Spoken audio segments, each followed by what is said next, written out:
Hello. We are halfway through your 10 tips for success for hosting virtual events. I hope that you have found this information helpful so far. Maybe it's raised some questions. Maybe it's helped to steer you in the right direction, or maybe it's inspired you to host an event of your own that you might not have otherwise been planning. So today I wanted to talk about sponsorships. And sponsorships is something that people, they're either all about it or they run away from it. And that's because sponsorships take a lot of work. Now, not all events need sponsors. Well, you never need sponsors, right? It's an option, it's a choice, and it is a great opportunity to help increase revenue or offset costs. One of the great things that's really nice about virtual events is that typically it comes at a lower price point than a lot of the on-site sponsorships do, especially considering that, there's no travel, there's no accommodations, they're not having to ship everything to set up a sponsor or vendor booth, things like that. So it can potentially limit your sponsor's engagement.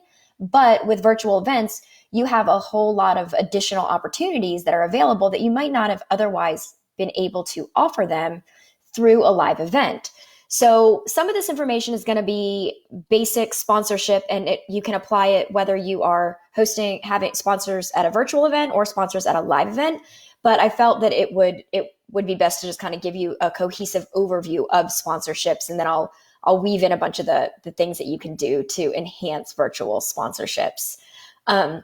So first and foremost, if you're deciding whether you want to have sponsors or not, it's important that you think about it strategically. Just because you want the name Google associated with your summit or your event, is that relevant? Google might be a bad example because Google's pretty much relevant to everybody. Let's talk about, I don't know, succulent plants. I don't know. I have one sitting over there. So that's what came up. Is a company that, distributes succulents, is that relative to your industry?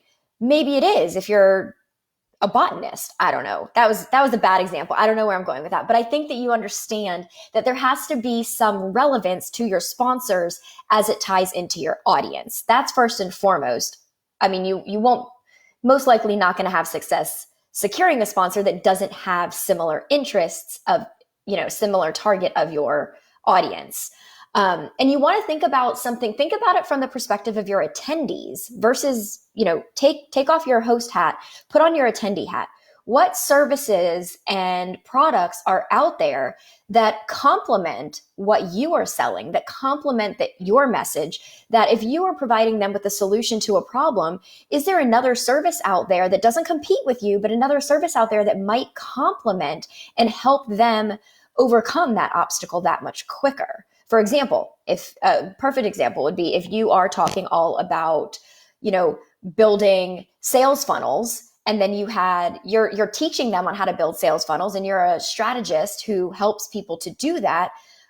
A logical sponsor would be ClickFunnels. Obviously, everybody you are speaking to are interested in building funnels. You're teaching how to build them, and now you are going to have a sponsor that provides the tool that they can leverage to build their own funnels.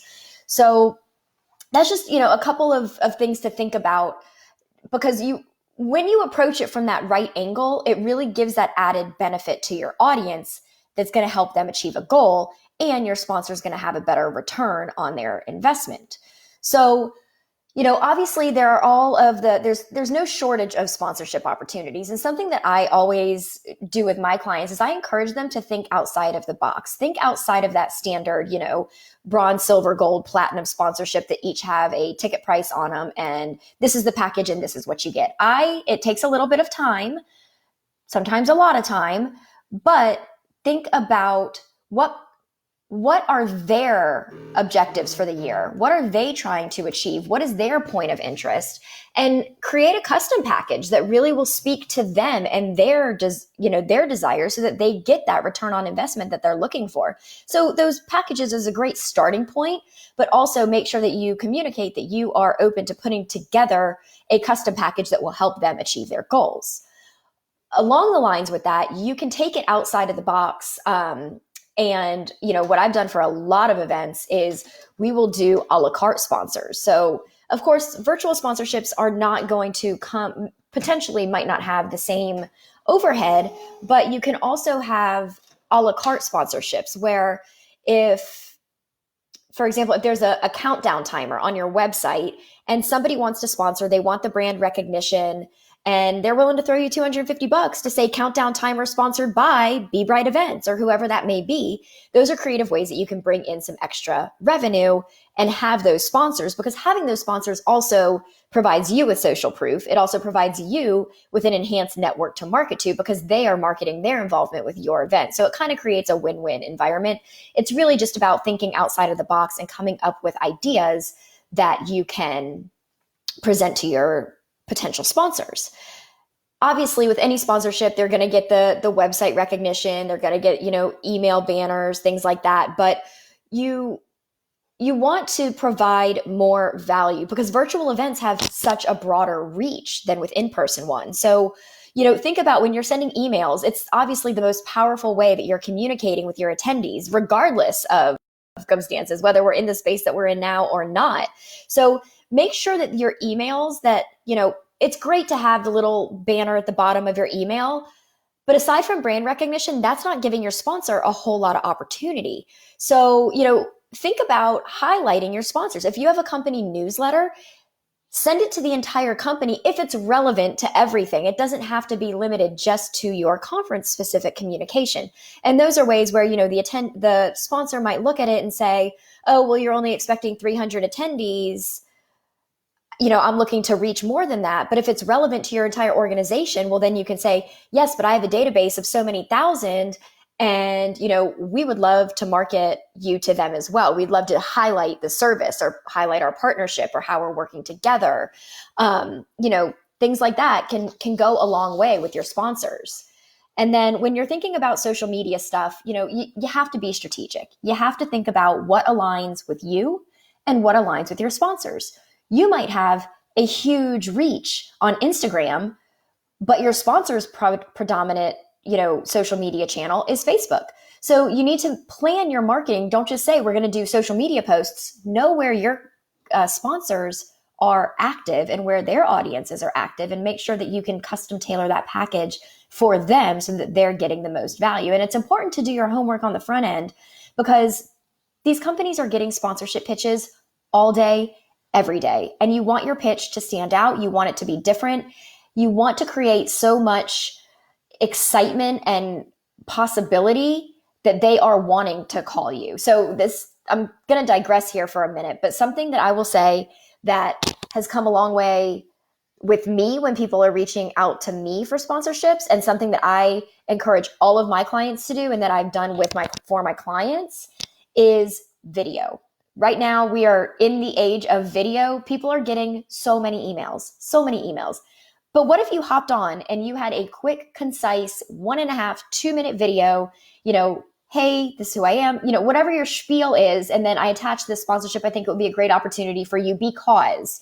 So whatever you would typically write in your email, and it's not going to be a canned email. You're not going to use the same one for every single sponsor, because they know you're doing that. If you can demonstrate that you took time on the front end to research them and what is going to serve them, they're going to be much more likely to respond to you. And with that, and I'm kind of bouncing all over the place here, but cold sponsor outreach, I'm not going to say don't do it, but I would say you're obviously going to have a much better success rate if you have some sort of a connection, even if that connection is just being active within their social media posts, commenting on their stuff, liking their stuff, interacting with their audience. It creates a little bit of that awareness of who you are, who your company is, and it doesn't seem as cold. So I'm not going to get into all of the sponsorship tactics. That could be an entire half-day webinar to go through, the strategy of sponsors. So I'm going to jump back to where I was going with this. So social media, make sure that you know where your potential sponsors are active, and make sure that you are leveraging them with your audience, not just a thanks so much for, Spartan Races for sponsoring this event.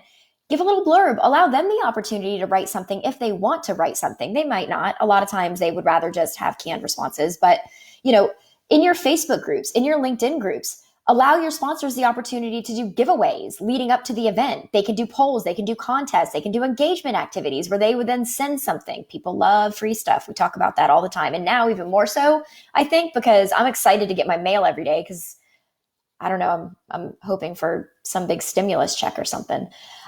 So yeah, people love getting mail, whatever.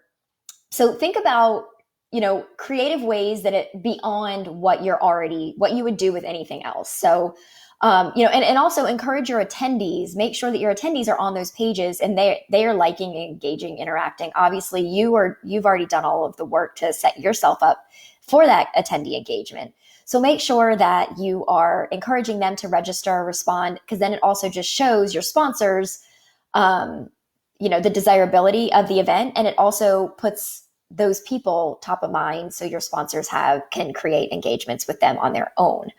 Something else that's really great now, keep coming back to video, but video teasers to promote your sponsors. If your sponsor is a speaker, that is a great one. A lot of times sponsors want stage time. And if you can work it so that it's not just a hard sales pitch from stage, and it again is something valuable, like I'll go back to the ClickFunnels thing. If you had, Brian Delaney delivering a presentation on building a six-figure funnel, you have Russell Brunson, sponsoring the event, and then he's able to do, a 10-minute demo or something. That's going to provide a lot of extra value because they're getting that visibility. So, and that's the thing with virtual events, like your capabilities for the most part you can pretty much create anything. And 9 out of 10 times, aside from time, it's not going to cost you any extra money. So it's a matter of figuring out what is going to serve your prospective sponsors in the best way possible. And make sure that when you are posting that you are going beyond just simply calling them out, saying thanks for being a sponsor. You at least want to give what are they doing. If they're sponsoring something special, maybe you're doing a virtual happy hour and they might have even packaged up little, airplane bottles and sent that stuff out. It's happening. People are talking, people are getting creative. People are thinking outside of the box. I love it because it's setting them apart. There are so many events. You sign up for an event, there's a virtual happy hour, you have all intentions of going, you get a package that day and there's a little, little airplane bottle and a little mixer. Guess what? That is going to probably light you up a little bit more to want to hop on that live or that virtual networking.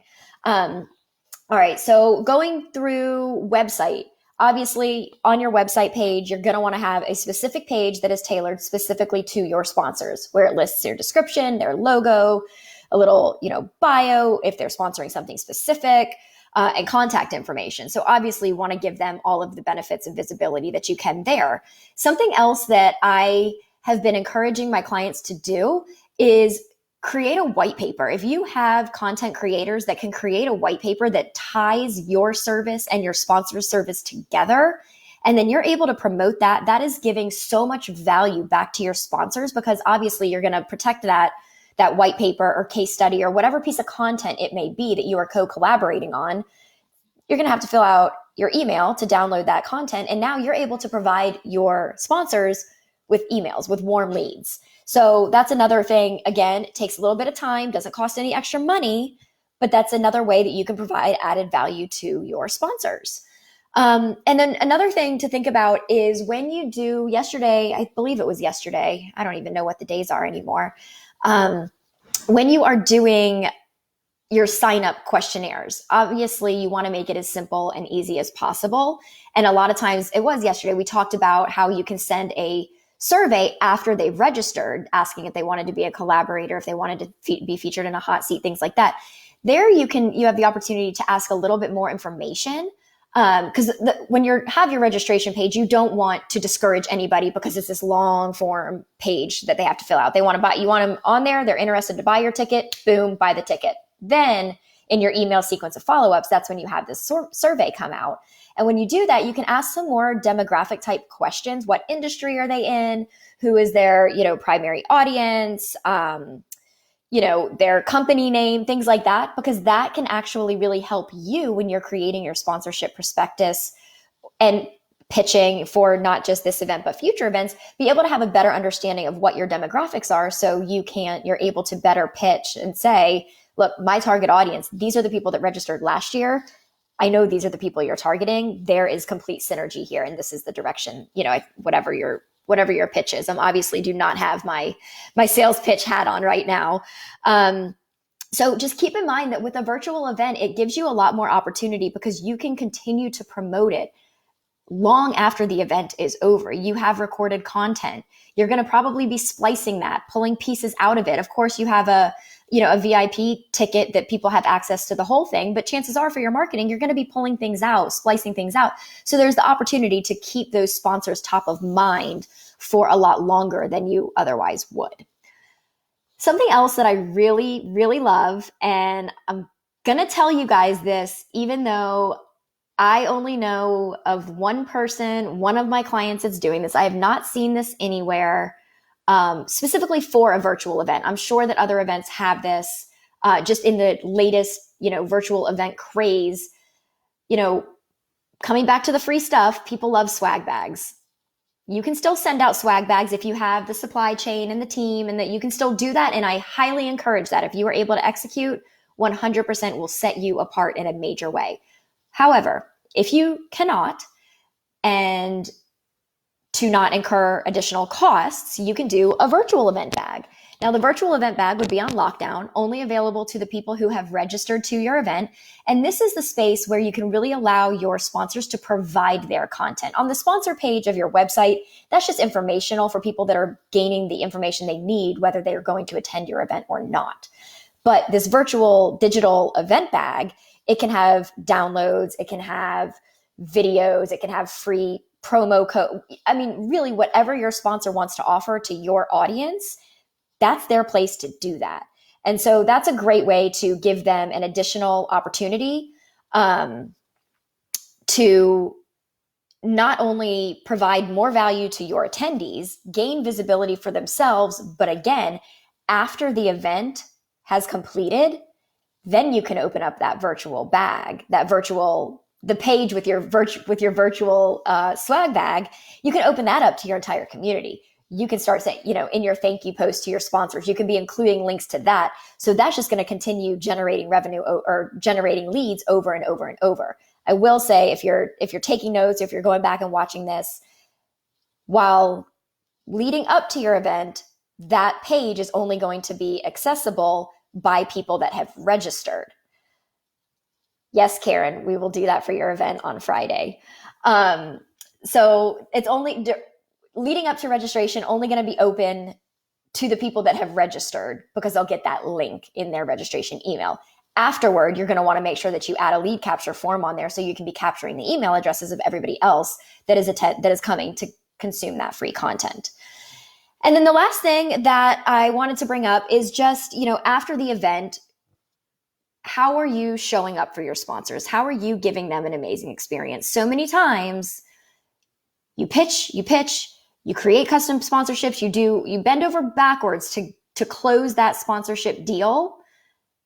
And then it's like out of sight, out of mind. And that is, what are your chances of gaining them as a sponsor again next year? You want to provide them with so much value, under promise and over deliver on everything that you are delivering to them, so that next year they're like, absolutely. I remember what it was like to work with Be Bright events. I'm putting this in my budget now for next year. Make it a no-brainer for them. And one of the ways you can do that is obviously share all of the content with them. They may or may not be able to be live during your event.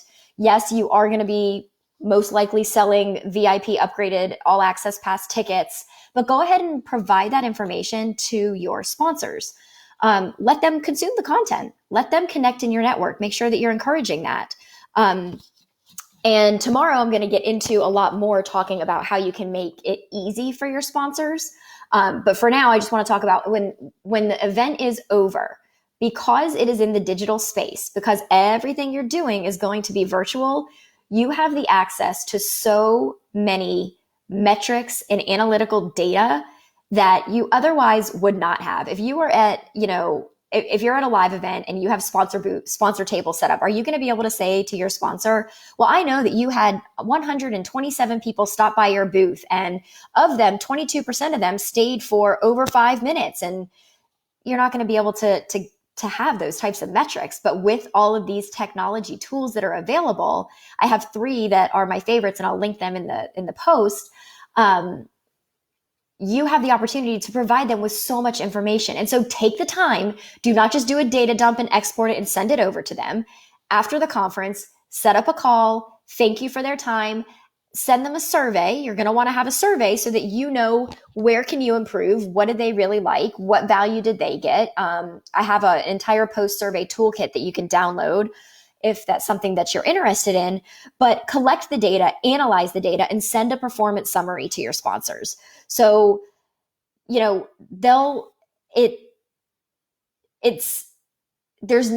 sitting here looking at the notes that I typed up because I didn't want to skip anything. And it's like, there's no shortage of what analytics you can provide to them. I mean, if you have all of the pixels in there, you can social media clicks, social media engagement, the amount of time, the sessions, the clicks, the downloads, so much content.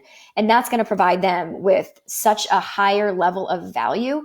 And a lot of times, even for the larger, trade shows, some of that information is available, and they end up getting some huge CSV file that they have to sit there and take the time and analyze and go through and make heads or tails of it. Take a couple of hours, put it together in a presentation, and send it to them. Show them how successful your event is and what the experience is like working with you.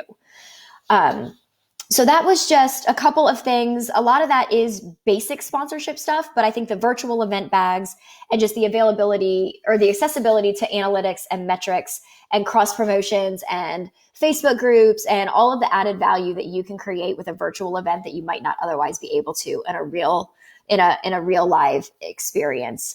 So, what else? I think that's really about it. I think my last thing is that and I don't remember if I said this or not, but make sure that I did say this, set up a call with them, send them the results, and immediately followed by setting up a call so you can walk through the results. You can tell them what those results are and position it, setting yourself up for easy yeses in the future for future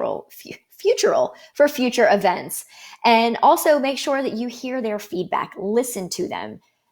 Nobody loves hearing bad things, but if you can approach that from the place of it is constructive and all you can do is do better next time, that information is invaluable. So it's just about being, holding that space for them, listening to their feedback, acknowledging their concerns, whether you think they're valid or not, acknowledging their concerns and taking everything into consideration so that you can make your next round of sponsors super successful, increase their experience, enhance their experience, and set yourself and your sponsors up for success. So this turned out to be a little bit longer than I was expecting. With sponsorships, there's, like I said, I could do a whole half day training on sponsorships and sponsorship strategy because there is a lot that goes into it. But to tie it all together, there is additional opportunity and lower costs. So a lot of times you have greater opportunity with virtual events to secure sponsors that you may not otherwise had with live events. So hop on tomorrow, same time, same place, 2:30, and we are going to talk about co-marketing. And this is going to bring it all together where we're talking about your attendees as collaborators, your speakers, your sponsors, and really how to blast out, enhance that reach, expand that reach, and make it super easy for everybody to market your event so you have super high attendance. So hope you guys have a great day, and I will see you tomorrow.